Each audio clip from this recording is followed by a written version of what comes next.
Conserva la voz. Análisis sobre los hechos que hacen noticia en Estados Unidos, América Latina y el mundo.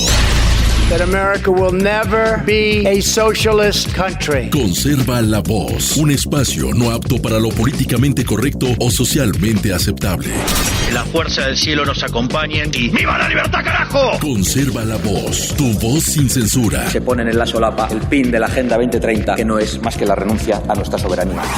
Con ustedes su anfitrión, Freddy Silva.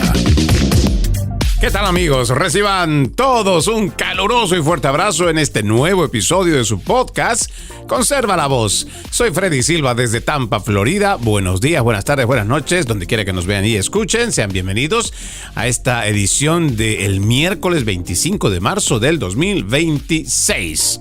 Sí, ya se nos va acabando este tercer mes, créanme.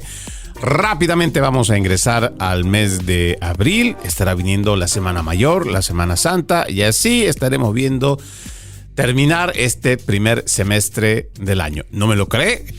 Va pasando rápido el tiempo. Como lo que también va pasando en cuanto al tiempo, la promesa del presidente Donald Trump de llegar solo hasta la cuarta semana de este conflicto armado entre Estados Unidos en contra de Irán, Estados Unidos con Israel en contra de Irán. Bueno, para que se cumpla la fecha, nos quedan solamente 2 días. En lo que va de jueves y viernes, pues se determinará si realmente es que se sale de la guerra o se sale de este conflicto. Lo vemos bastante difícil, más aún cuando el presidente anuncia que se está llegando a un acuerdo. Es más, plantea que se ha llegado a un acuerdo donde no se va a atacar durante 5 días. Nosotros hemos planteado la duda de no poner en duda la palabra del presidente Donald Trump, sino en base a los informes que dan a conocer tanto los servicios de inteligencia de Estados Unidos, de Israel y otros, que no existe, por lo menos señal de vida, que pueda corroborar que el hijo Khamenei, Mojtaba Khamenei, está siendo el que está liderizando, el que está ahora a cargo de toda esta dictadura teocrática iraní. Más allá de todo esto, si realmente el presidente está hablando con alguien que tenga decisión y poder en ese ahora gobierno acéfalo, o entendemos que es de esta manera, porque el presidente también con el secretario de guerra ha venido diciendo que simplemente han acabado con la mayoría de los que eligen, incluso en un tono bastante triunfalista. El secretario de guerra Peter Hegseth dijo que en Irán el ser parte de la cúpula o miembro de esta directiva de los ayatolás era un trabajo temporal, porque pues eran de los que ninguno quiere estar, porque son o terminan siendo asesinados o eliminados. Hasta ese punto se mostraba el triunfalismo. Sin embargo, escucha este dato que seguramente va a empezar a ponerle un poquito más de sentido a lo que venimos diciendo durante los últimos días. Irán rechaza por completo el plan de alto al fuego de 15 puntos del presidente Trump y hace exigencias descabelladas en su lugar. Dice acá, este es un artículo que usted también lo puede encontrar en el New York Post.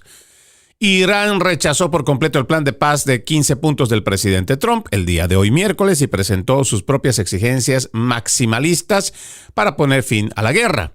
Después de que el presidente afirmara que Irán había aceptado componentes importantes de su plan de paz, incluyendo la renuncia de su ambición de poseer ambas nucleares, Teherán comunicó a los mediadores que el plan de Trump era inaceptable, según informaron los medios estatales. En cambio, los legisladores iraníes han presentado su propio acuerdo, según el cual la República Islámica gobernaría el estrecho de Hormuz y garantizaría su seguridad, junto con la de sus grupos terroristas afines en el extranjero. El cuerpo de la Guardia Revolucionaria iraní o islámica, que ha consolidado su poder dentro de los restos del régimen de Teherán, prometió continuar la guerra hasta que Estados Unidos cerrara todas sus bases en el Golfo y pagara reparaciones por sus ataques contra Irán. Además de la retirada total de las tropas estadounidenses, el líder iraní insistió en que debían tener el control absoluto del estrecho de Hormuz, la ruta marítima clave que ha interrumpido el acceso al 20% del suministro mundial de petróleo. Este cambio permitiría a Irán cobrar tasas a los barcos que transitan por el paso de forma similar a como lo hace Egipto con el Canal de Suez. Según las exigencias de Teherán, La nueva fuente de ingresos para Irán se vería reforzada con el levantamiento de todas las sanciones contra la República Islámica. Irán también exige el fin definitivo de la guerra, así como el cese de la lucha de Israel contra el grupo terrorista Hezbollah, respaldado por Irán en el Líbano. Si bien el régimen no mencionó su programa nuclear en sus demandas, afirmó que se debería permitir a Irán mantener su programa de misiles sin negociaciones para limitarlo. Estas exigencias contradicen el plan de paz de 15 puntos de Donald Trump, que un funcionario estadounidense calificó de ridículo y poco realista, según lo publicado en el Wall Street Journal. Las exigencias de Irán chocan directamente con varias de las propuestas de Trump, la mayoría de las cuales fueron hechas públicas por el Canal 12 de Israel. A ver, ¿qué es lo que dice, según este informe, que contiene 14 de las 15 demandas que la administración Trump ha transmitido a Teherán? 1. Irán debe desmantelar sus capacidades nucleares actuales. 2. Irán debe comprometerse a no desarrollar jamás armas nucleares. 3. Queda prohibido el enriquecimiento de uranio en territorio iraní. 4. Irán debe entregar sus reservas de uranio enriquecido al Organismo Internacional de Energía Atómica. Las instalaciones nucleares de Natanz, Isfahan y Fordo deben ser desmanteladas. El Organismo Internacional de Energía Atómica debe tener pleno acceso a las instalaciones nucleares de Irán. Irán debe abandonar su paradigma de aliados regionales. Irán debe dejar de financiar, dirigir y armar a sus grupos afines. El estrecho de Hormuz debe permanecer abierto. El programa de misiles de Irán debe limitarse tanto en alcance como en cantidad. Irán debe limitar el uso de misiles a la autodefensa. Ahora, a cambio, dice, el presidente Trump con su plan les daba estas condiciones y a cambio de estas condiciones o de cumplirlas, le daba en el punto 12 el fin de las sanciones impuestas por la comunidad internacional. En el punto 13, asistencia estadounidense para impulsar su programa nuclear civil. 14, se eliminaría el mecanismo de restablecimiento automático que permite la reimposición de sanciones si Irán no cumple con lo estipulado. Teherán calificó las exigencias de Trump de excesivas y ajenas a la realidad sobre el terreno, ya que Estados Unidos aún no ha cumplido sus objetivos en la cuarta semana de guerra, según lo ha declarado un alto funcionario iraní a Press TV. Esto es lo que dijo. Irán pondrá fin a la guerra cuando decida hacerlo y cuando se cumplan sus propias condiciones. El fin de la guerra se producirá cuando Irán decida que debe terminar, no cuando Trump lo imagine. Eso es lo que añadió. Dice, dado que Irán y Estados Unidos aún no negocian directamente entre sí, corresponde a los intermediarios de Oriente Medio intentar alcanzar algún compromiso para poner fin a la guerra. Cuando yo le vengo diciendo durante todos estos días que me parece que es un ambiente extremadamente sensacionalista, o por lo menos está muy pasadito del optimismo. Aires que en la televisión se ven que son muy triunfalistas, a mí siempre me llama mucho la atención. No porque no sea un patriota, no porque esté a favor de que lo que está llevando adelante la administración del presidente Donald Trump, que entendemos era con una legítima justificación. Por lo menos eso es lo que hemos escuchado desde el principio, porque hay una legítima justificación cuando ves a un grupo, o en este caso a esta dictadura teocrática iraní, masacrar a su gente, fusilarlos, asesinarlos, no de a uno, no de a cientos, de a miles. Cuando ves que también dentro de esta presentación de legitimidad dicen que a las mujeres también las están tratando peor que cualquier cosa. Y hay que también salir a defender a las mujeres que están saliendo a las calles a protestar para no ser impuestas o llevadas, obligadas a que puedan llevar esta burka o lo que más o menos dirá su ley islámica. Estamos nosotros creyendo también que el presidente, igual que sus asesores, dicen que existe una fuerte amenaza de que tengan armamento nuclear y que puedan atacarnos. Pero ahora, en ese ambiente, yo digo, extremadamente triunfalista, se nos estaban olvidando muchas cosas. Por ejemplo, esta declaración donde también yo entiendo que hay que apelar al sentido común. El presidente, seguramente en base a lo que dicen sus asesores, les habrá dicho, pues ustedes hacen esto y esto y esto y esto. Y si no, pues les seguimos reventando y bombardeando y les caemos con todo lo que tengamos. Ya han pasado 4 semanas, o van a pasar 4 semanas, y sí, hemos hecho un tremendo despliegue militar. Se han atacado bases y todo lo demás. Pero ahí tienes a esta parte, no sé si decir política, o estos representantes que son parte del Congreso iraní, que simplemente hacen planteamientos cada vez más descabellados. Pero volviendo otra vez al eje de lo que le decía. Cuando nosotros tenemos un ambiente extremadamente triunfalista, hay cosas que se nos olvidan y se nos pasan por alto.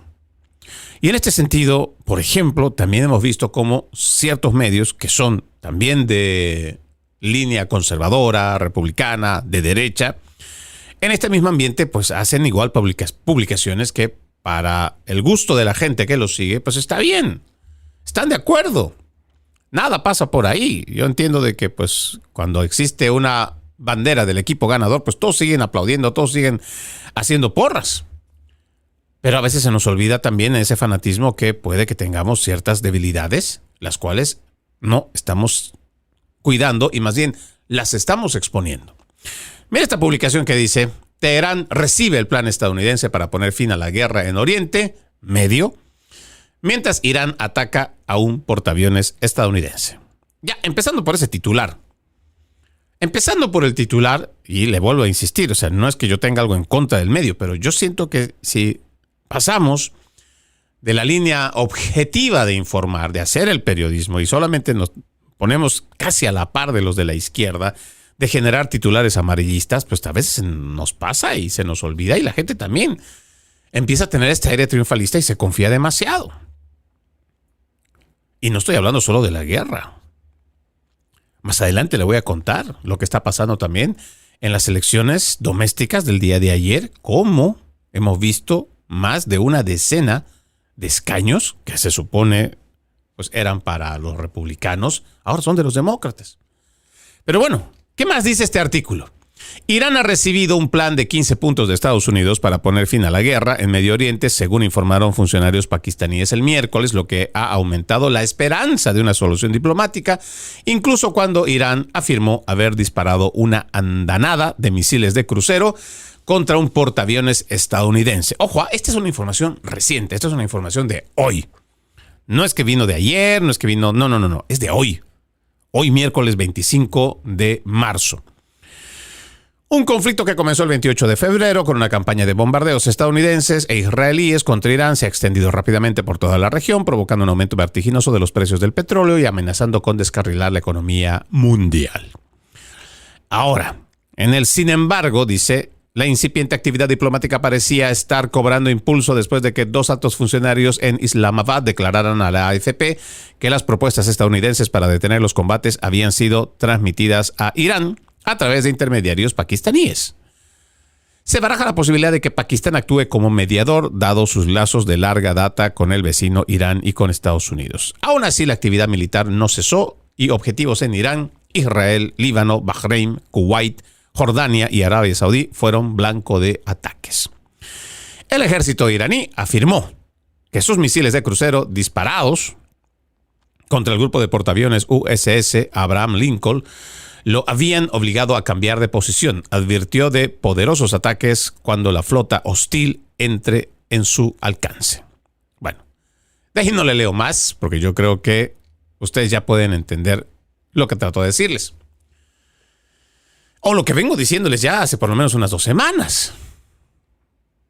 No era tan fácil simplemente decir, nosotros tenemos la más fuerte artillería en el mundo y nosotros pues los aplastamos y hacen lo que nosotros les decimos.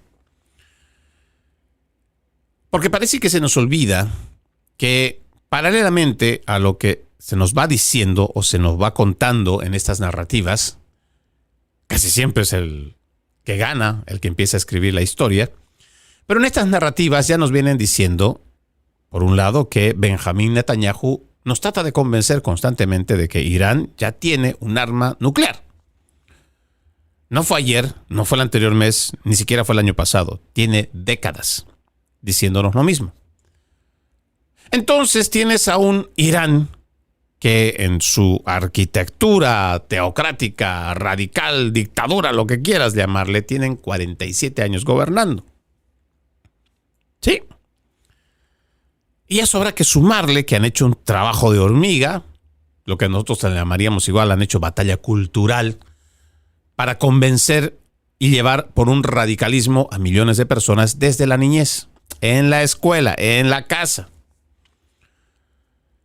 Gente que tal vez puede no estar del todo armada como se podía pensar. Incluso podríamos creer que ni siquiera bomba atómica tenían. Pero el tema es que en ese triunfalismo excesivo se echa por borda la realidad de que ahí hay muchos yihadistas. Y ojo, no estoy hablando solamente de esos lobos solitarios. La respuesta que acabamos de leer en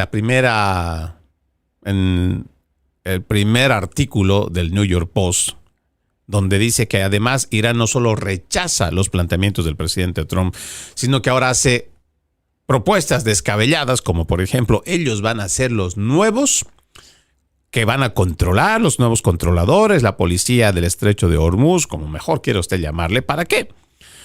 Para que de alguna manera el petróleo que salga por ahí, cualquiera sea, puede ser de Qatar, Emiratos Árabes Unidos, entonces todos deben pagarle ahora a Irán. Estados Unidos debe sacar ahora no solo su ejército o sus bases militares que pueden tener ahí por el estrecho de Hormuz o esté ahí no tan lejos. Ahora tiene que sacar sus bases militares que están en el Golfo. La pregunta será, y el siguiente paso vendrá con la decisión del presidente Trump. Antes de que termine la cuarta semana, ¿se va a hacer un ataque masivo? Porque esto ya es prácticamente una declaración para levantar la tregua que había planteado el presidente Donald Trump. Nos están diciendo directamente que no. Óigame, ustedes están equivocados. No. Ustedes se van de aquí. Así le están diciendo en esa declaración que tienen algunos representantes del Congreso iraní. Ustedes se van de acá, y no solo de Irán, ustedes se me van de toda la región. Y ahora yo controlo el estrecho de Hormuz. Y es que otra vez, parece que de lo que nosotros entendemos, el sentido común, se nos va de la historia o se nos va de la memoria que ya hemos visto este tipo de accionar cobarde de parte de los terroristas. Fíjese usted. Si fuera una guerra convencional en la que dos naciones dicen, bueno, vamos a entrar en guerra. Total, no hemos podido encontrar la forma de cómo llegar a acuerdos y hemos visto que por último, esta es la única manera en la cual podemos nosotros terminar y zanjar este problema. Entonces, dos ejércitos se enfrentan, dos poderíos militares se enfrentan y bueno, vamos a ver en qué termina. No, esto no va a pasar con Irán. No se imaginen que esto va a pasar así. Y ya tenemos la experiencia de los terroristas en Afganistán y también en Irak. Estados Unidos es potencia mundial militar o la primera potencia militar en el mundo. No de ahora, no de la primera década del 2021, sino por varias décadas del siglo pasado. Vaya, desde la Segunda Guerra Mundial, nuestro arsenal militar, empezando por la bomba atómica, donde al mundo, el 6 de agosto de 1945, Estados Unidos lanza la primera bomba atómica en Hiroshima. 3 días después, el 9 de agosto de 1945, lanza la bomba en Nagasaki. Y a partir de ahí, pues se vive lo que llamamos la Guerra Fría, donde Estados Unidos le muestra al mundo, durante los 50, 60, les dice al mundo, pues bueno, hemos desarrollado un arma letal, que ya la hemos probado, así que o se alinean o los alineamos. Pero después resulta que no solamente Estados Unidos había desarrollado el arma nuclear. No, también lo habían hecho los rusos. Bueno, la Unión Soviética en su momento. ¿Por qué estamos revisando un poco de la historia? Porque no nos equivoquemos. Porque el que no revisa y no conoce su historia, lamentablemente se equivoca otra vez. Podemos ser la primera potencia y con esa misma hegemonía entrar a Irak y 20 años después seguir peleando. O empezar la guerra con Afganistán y 20 años después salir huyendo como lo hizo en la administración Joe Biden. Salidas vergonzosas es lo que tenemos que evitar. Lo que viene a continuación nos parece que es una escalada. Y lamentablemente Estados Unidos, y esto se lo digo con toda honestidad, basado por supuesto en las declaraciones que estamos escuchando hasta el día de hoy. La promesa del presidente fue que esto no iba a pasar de 3, máximo 4 semanas. Él le había puesto una fecha límite. Fecha límite que termina el viernes. Se han destruido los lugares que ellos consideraban 8,000. Creo que incluso ya hemos pasado a 9,000 lugares estratégicos, los cuales están destruidos por completo. Que seguramente también eso ha costado de nuestro arsenal hacer un desgaste para poderlo acabar. Pero ahora recién tienes la respuesta, y ni siquiera para decir que es una respuesta oficial, pero tienes una respuesta de los iraníes que dicen, no, así no va a ser. No va a ser cuando usted quiera. Y no en las condiciones que usted quiera, sino en las condiciones que nosotros querramos. Sumado todo lo que le vengo diciendo durante los pasados días y en el principio de este análisis, lo que yo entiendo es que lejos de terminar este conflicto, va a empeorar. Porque aquí solamente también estamos contemplando la palabra de esta administración y estamos hablando de lo que dice esta administración con relación a quienes podrían estar del otro lado haciendo o de intermediarios o directamente de los afectados o los representantes del Congreso iraní. Pero no estamos contemplando tampoco la decisión de Israel. Porque no nos olvidemos que si entramos a esta guerra fue por Israel. Lo dijo el secretario de Estado Marco Rubio. Nos vimos obligados a entrar porque Israel confirmó que iba a atacar. ¿Qué garantía tiene ahora Estados Unidos de que con la respuesta que tiene Irán, Israel no va a ver por conveniente hacer un ataque fulminante con todo lo que pueda encontrar a su paso, incluso de hacer una incursión terrestre? Que tenga la capacidad para hacerlo, podríamos debatirlo. Pero seguramente ya se metieron entre ambas naciones, Estados Unidos e Israel. Ya se encontraron estos dos líderes la forma de cómo entrar. Pues ahora también, si es que van a salir, van a tener que salir los dos. Y parece que al presidente Donald Trump no le va a quedar de otra que continuar con este conflicto armado. Lo digo con mucha tristeza, porque realmente yo sí esperaba que esto pudiera terminar en esas 4 semanas. Creemos que eso no va a pasar. Y lo que habrá que esperar simplemente es ir revisando los indicadores económicos, ir revisando cómo está la línea de producción mundial, ir revisando si vamos a estar abastecidos en el caso de que esto se extienda otra semana, otro mes, o quién sabe, sin tener una idea clara de cómo y cuándo pueda terminar. Vamos a la primera pausa en Conserva la Voz. Ya regresamos con más. Conserva la Voz. Conserva la Voz, un programa de información y análisis de los hechos más importantes que ocurran en el mundo. That America will never be a socialist country. Pero también sé que no es lícito eliminar una vida humana para resolver un problema. Se ponen en la solapa el PIN de la Agenda 2030, que no es más que la renuncia a nuestra soberanía. Conserva la Voz. Conserva la Voz. Continuamos con más de su podcast Conserva la Voz. Recuerde, usted puede ser parte de este programa.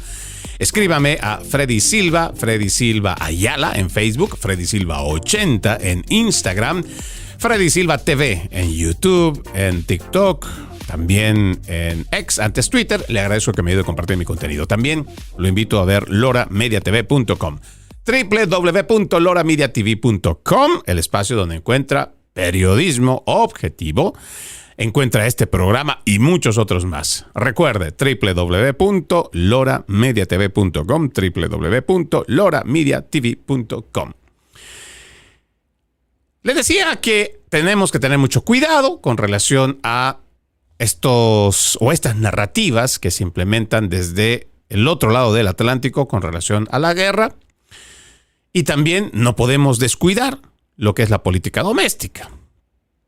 Nosotros venimos haciendo una reflexión al Partido Republicano ya varias semanas, propiamente hicimos la alerta cuando aquí, en el estado republicano de Florida, una aspirante a la alcaldía en el sur de la Florida, Miami propiamente, ganó la alcaldía. Lo que en algún momento podríamos considerar, por ejemplo, que el sur de la Florida es un estado que recibe a millones de personas que vienen de Hispanoamérica. Entre ellos, miles de cubanos, sino cientos de miles de cubanos que vienen huyendo de la dictadura comunista. Que hace ya varias décadas también mucho venezolano vio la amenaza que representaba la revolución bolivariana de Hugo Rafael Chávez Frías y simplemente se vinieron para acá huyendo del socialismo. Y ya puede uno ver en qué terminó ese socialismo y que todavía sigue el chavista por ahí gobernando. Puede que sea el tutelaje de los Estados Unidos, pero eso no quiere decir que los chavistas ya los hayan sacado del poder, todavía no. Sin embargo, lo que nosotros podríamos considerar o asumir de una forma equivocada era que si están escapando del comunismo, ¿cómo pueden? No, es que no cabe en la cabeza de que esta gente pueda volver a votar por comunistas o por socialistas. Pero la realidad es que siguen votando por socialistas. ¿No me lo cree? Cuando usted revise los datos sobre población y además lo que entendemos demográficamente, grupos, etnias, por ejemplo, hispanos o igual asiáticos, usted va a revisar que en la Florida central y en el sur de la Florida es donde únicamente va a encontrar en ciertos condados que votan azul, que votan demócrata. Porque si usted consulta al resto de los condados en el estado de la Florida, usted va a ver que en un 70%, tal vez es un poquito más, tal vez es un poquito menos, pero se pinta estos condados, usted va a ver el mapa del estado de la Florida, prácticamente rojo, prácticamente republicano. Pero estos pequeños, bueno, ni tan pequeños, estos condados que se tiñen de azul están predominantemente habitados por hispanos. Y es ahí donde fue constante mi crítica, mi reflexión. Aunado al reporte que también dimos a conocer esta semana de que cada vez los adultos jóvenes tienen una mejor opinión del comunismo y el socialismo. Y esto parece que el Partido Republicano o no lo quiere ver o simplemente no le interesa. Pero cuando no te importa, no te interesa y tienes aires triunfalistas de que como lo está haciendo bien el presidente, por debajo todo sigue siendo bien, entonces caemos en esa trampa del exceso de confianza. Un exceso de confianza que después se traduce en puestos en el Congreso, ya sea estatal o federal, perdidos. La victoria de la demócrata Emily Gregory en el territorio de Trump, del presidente Trump, supone un desastre para el Partido Republicano en las elecciones de mitad de mandato, advierte un experto de datos de CNN. Sí, yo también, cuando leí esto, me pareció que darle credibilidad a un opinólogo de CNN, pues realmente no había mucho por qué hacerlo. El problema es que no se trata de lo que haya dicho una persona de CNN, sino lo que dice la realidad. Y otra vez le vuelvo a usted a pedir que se quite de apasionamientos, que se quite la bandera del fanatismo. Porque cuando uno empieza a actuar solo de manera fanática y ciegamente sigue consignas y no hace ejercicio de actitud crítica, pues vienen estas cosas. Y especialmente para aquellos que se confían y dicen, bueno, es que pues tengo el respaldo del presidente Trump. O tengo el apoyo del partido. Y la gente cuando sepa que es republicano simplemente va a ver rep en la boleta de votación y me va a votar. Ya estamos viendo que no es así. Mire, la sorpresiva victoria ayer martes de la demócrata floridana Emily Gregory en el distrito electoral del estado natal del presidente Trump es una mala señal para los republicanos que esperan mantener el control del Congreso en las elecciones de mitad de mandato de noviembre, es lo que predijo Harry Enten, experto en datos de CNN. Si bien los demócratas tienen una larga historia de control en el Distrito 87 de la Cámara de Representantes de Florida, incluyendo el periodo 2012 a 2024, la victoria de Gregory en las elecciones especiales en un distrito que Trump ganó por 10 puntos hace solo 10 años es la más reciente de una serie de derrotas y malos resultados de los candidatos republicanos. Lo más importante es que, si bien está ocurriendo ahora mismo en el distrito electoral de Donald Trump, ha estado sucediendo en todo el país. Eso es lo que dijo Enten en el programa Erin Burnett Outfront. Hemos visto cambios drásticos en estas elecciones especiales.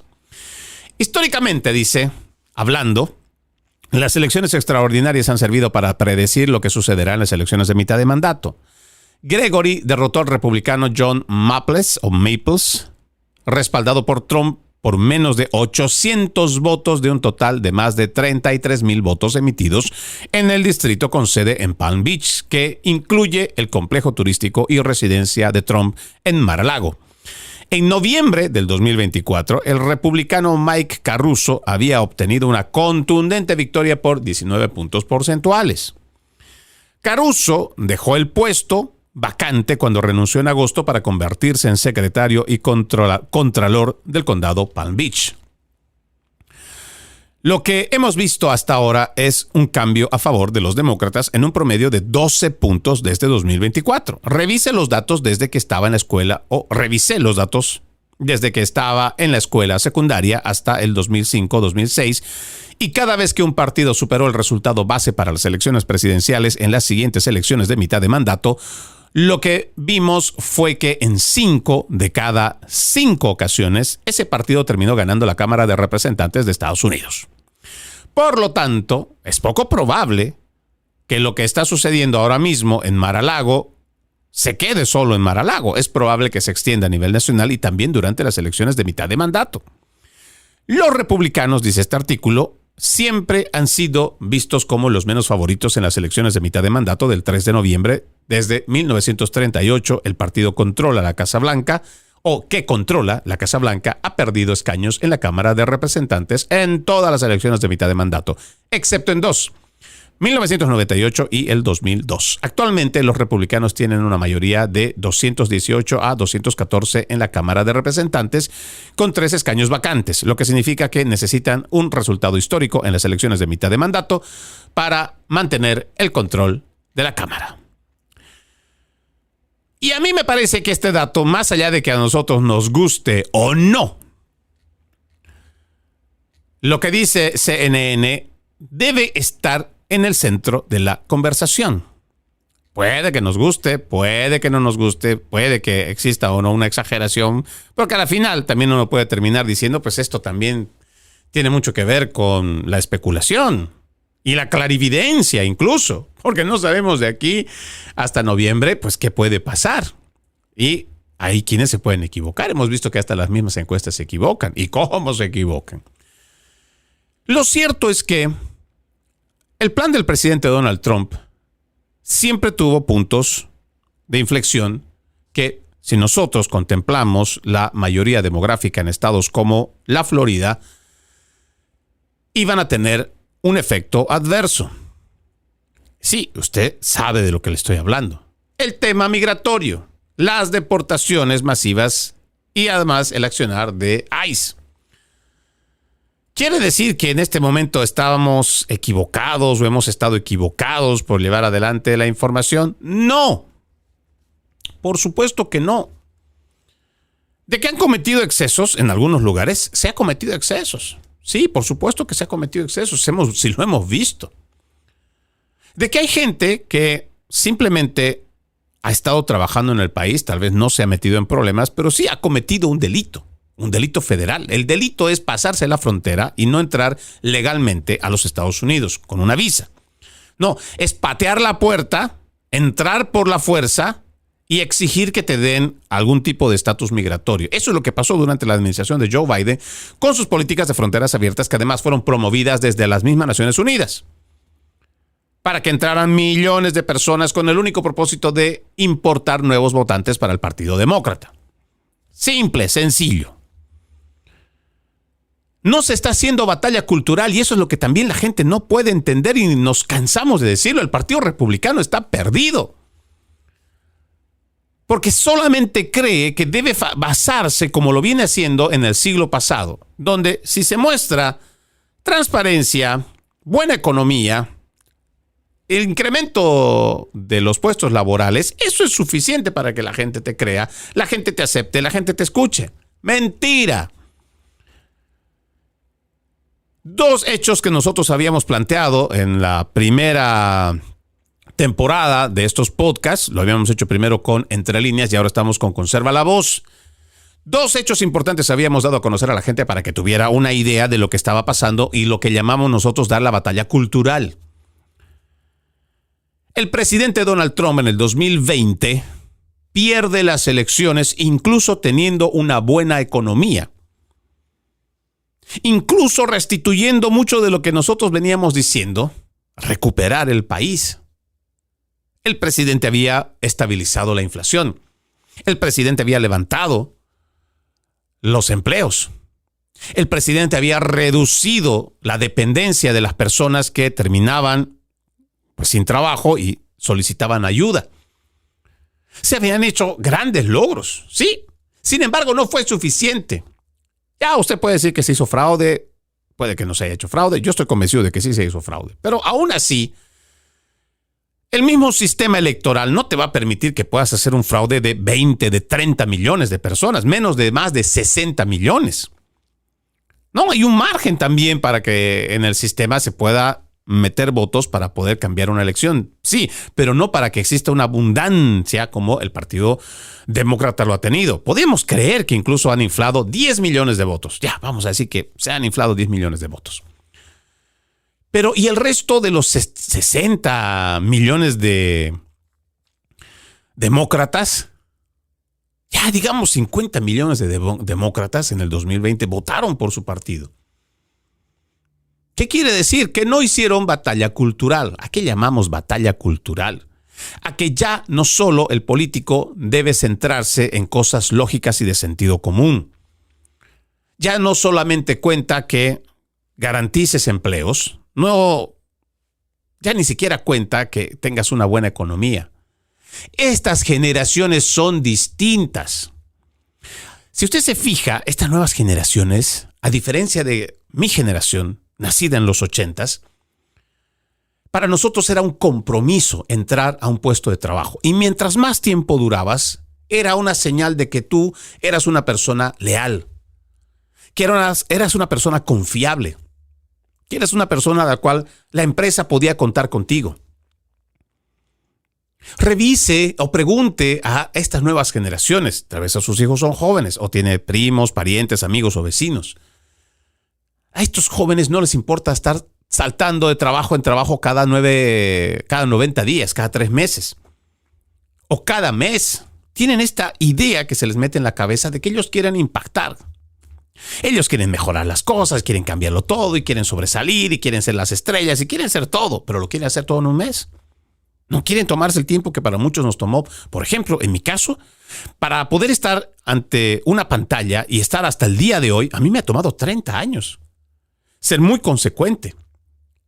Y a pesar de todas las exigencias y sacrificios que demanda este oficio, seguirlo haciendo.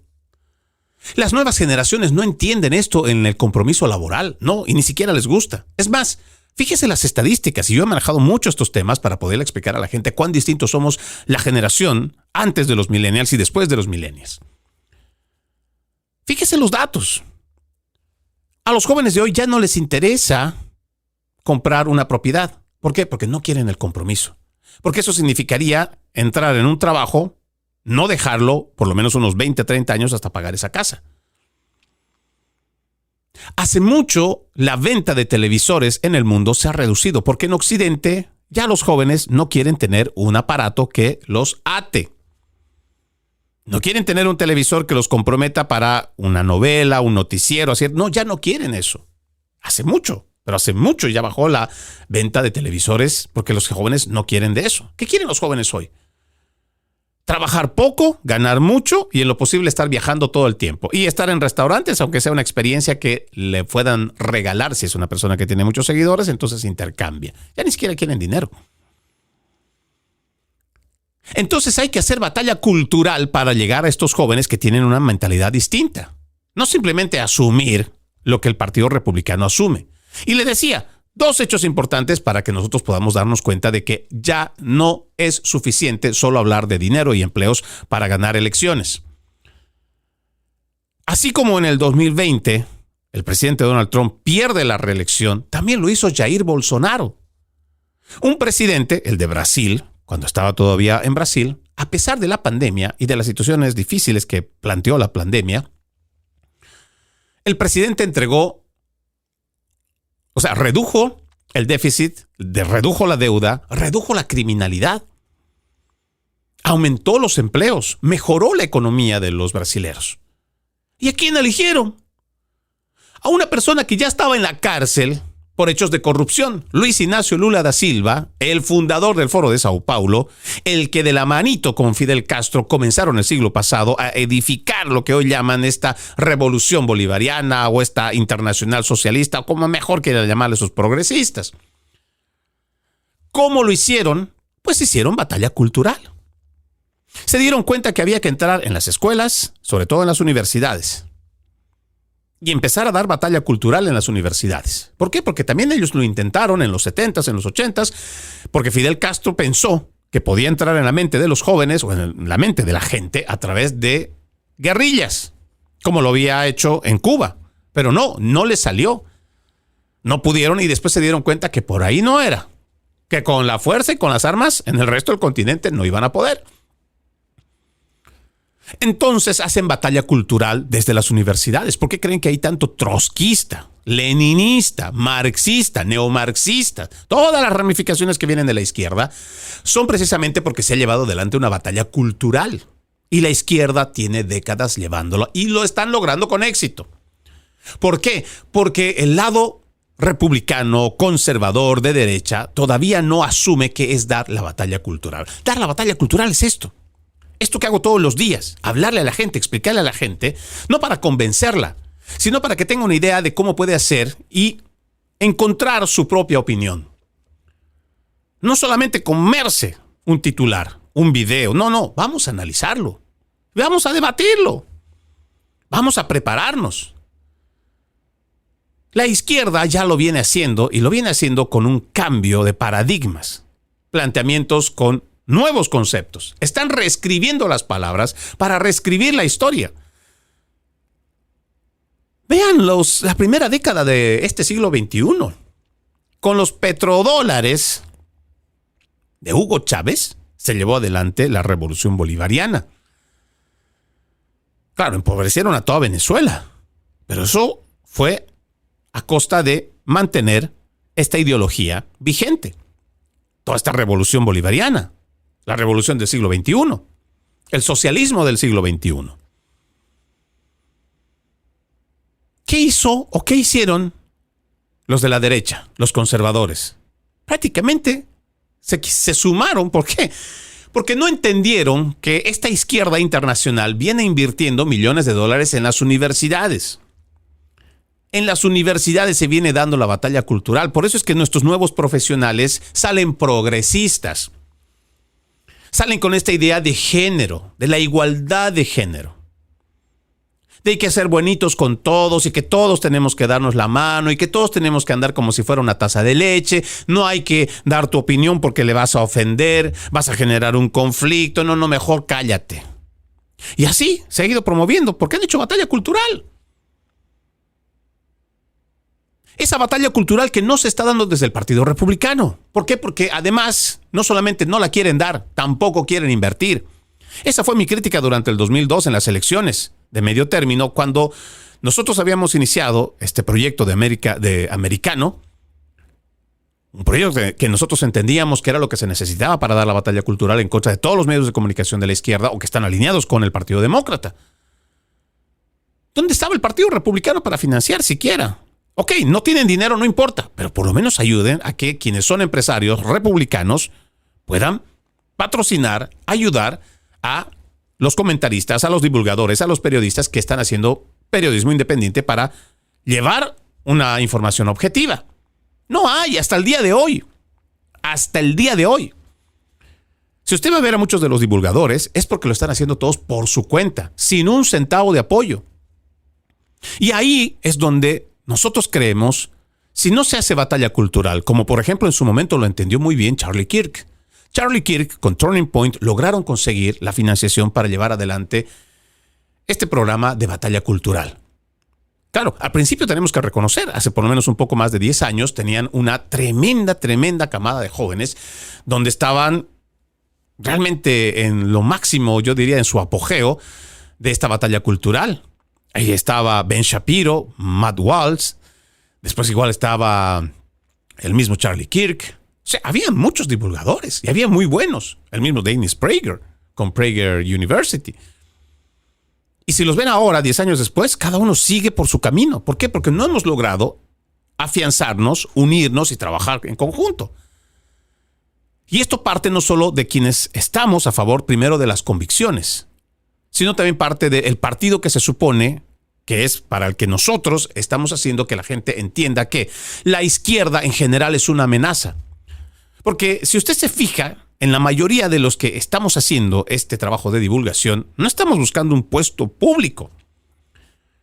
No, lo que queremos es mostrarle, en base a la experiencia, porque nosotros venimos de países socialistas, queremos que el americano entienda de que ese no es el camino. Aunque parezca tentador que alguien venga y te diga, oye, no te preocupes, no te necesitas endeudarte, nosotros vamos a pagar tu educación. O que alguien venga y te diga, mira, no te preocupes, nosotros vamos a pagar por tu salud. Y vamos a buscar que la salud sea gratuita. No, eso no es cierto. Ya lo hemos vivido.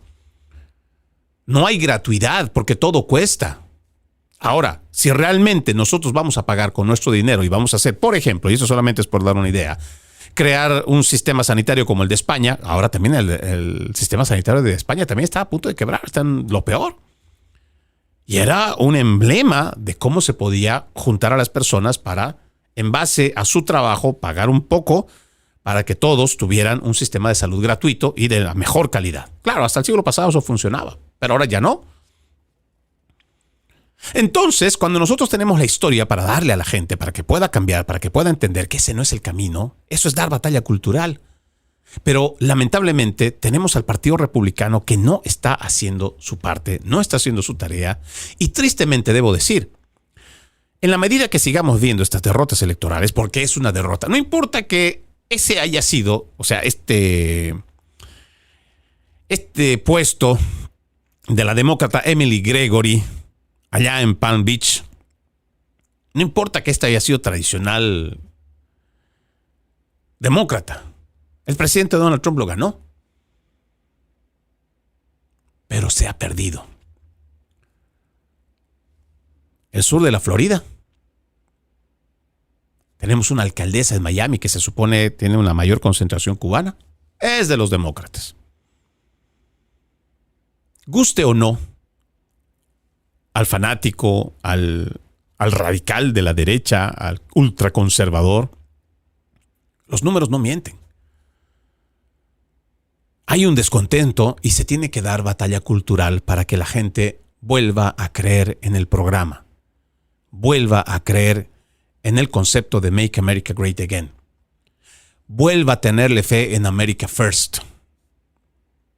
Y si el Partido Republicano no actúa ahora, tristemente van a perder las elecciones de medio término. A ver, déjeme avanzar. Aquí tengo un dato que también me parece interesante hablarlo, y es que se trata de este inmigrante ilegal que termina matando a una adolescente, una muchacha de 18 años, una universitaria de la Universidad de Loyola. Según informes, los contribuyentes pagaron los gastos de vivienda del inmigrante ilegal acusado de asesinato de Sheridan Gorman. Según se informa, pues,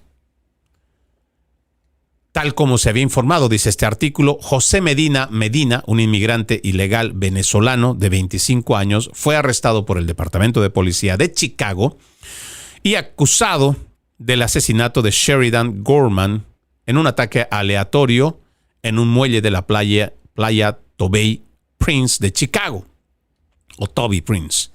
Según la fiscalía, Sheridan estaba con un grupo de amigos en el muelle cuando vio a Medina escondido. Cuando Sheridan y los demás del grupo comenzaron a correr para ponerse a salvo, Medina supuestamente disparó un arma hiriendo mortalmente a la joven que cursaba su primer año de universidad. Medina había sido arrestado en Chicago por hurto en tiendas en junio del 2023, pero la estricta política de santuario de la ciudad y el estado garantizó que no fuera entregado a los agentes de ICE. En el momento de su arresto por hurto en una tienda, Medina vivía en una vivienda financiada por los contribuyentes junto con miles de otros inmigrantes ilegales que acudieron en masa a la ciudad santuario para obtener dichos beneficios, según lo ha informado el Chicago Tribune. Le dejo nomás ese dato con una sola pregunta. ¿Y si en vez de ser una ciudadana americana, una mujer blanca, se hubiera tratado de una hispana? ¿Seguiríamos en protesta para defender a la inmigración irregular? ¿O propiamente a los inmigrantes ilegales criminales? ¿Vamos a seguir haciendo campaña en contra de ICE para no dejarlos trabajar? ¿Para golpearlos? ¿Atacarlos? ¿Matarlos? Le dejo con esa pregunta. Aquí hay otro dato que también me parece realmente grave. Una mujer transgénero inmigrante recibe solo 6 meses de cárcel por la violación de un niño de 14 años en el baño de una bodega en Nueva York.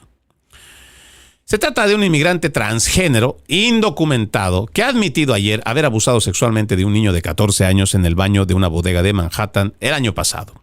Pero no tendrá que pasar más tiempo en prisión. Nicole Alexandra Contreras Suárez, que es esta inmigrante, o es un inmigrante colombiano de 31 años, nacido varón, se declaró culpable de violación en segundo grado en el Tribunal Supremo de Manhattan por agredir sexualmente a la adolescente East Harlem el año pasado y se le prometió una sentencia de tan solo 6 meses, la cual ya cumplió. Eso significa que ese tipo quedará en libertad tras la sentencia del 27 de abril, a menos que los agentes federales de inmigración estén allí para esposarlo de nuevo y deportarlo. La Fiscalía del Distrito de Manhattan declaró que la resolución se alcanzó en estrecha consulta con la familia de la víctima, evitando así que el adolescente tuviera que testificar ante el gran jurado y durante varios días en el juicio. Preveemos que el acusado permanezca detenido y sea deportado tras la sentencia debido a la condena por delito grave, declaró un portavoz de la Fiscalía en un comunicado. Los funcionarios de ICE no respondieron de inmediato a una solicitud de comentarios ayer. Según los fiscales, Suárez ya era buscado en Massachusetts por robo, prostitución y posesión de armas. Siguió al adolescente hasta una bodega al otro lado de la calle del Parque Thomas Jefferson el 11 de febrero de 2025 y lo violó. Le reitero nomás las preguntas. Ahora, el tema de transgénero, usted ya sabe qué es lo que opino de ello. Siento que estas personas son personas que están sufriendo por trastornos mentales, que deben ser atendidos como tal y no ser simplemente afirmados por toda esta agenda ultraizquierdista radical que no está buscando nada bueno para ellos. Pero, más allá de lo que pueda ser su género, el tema es que le dan solamente 6 meses por violar. Se supone que esta es la más baja agresión. Es una vejación. Es un ultraje. Es pisotear la dignidad humana y crearle ciertos traumas para el resto de su vida. ¿Y le van a dar 6 meses? Claro, Yo voy a hacer aquí una especulación. ¿Habrá sido porque es un transgénero? ¿Y porque en el estado de Nueva York son pero tan progresistas, desde sus fiscales y sus jueces? Incluso muchos de ellos, como el mismo Alvin Bragg, financiado por el mismo George Soros. No lo sé. Pero 6 meses para un violador es no tener madre. Qué grave.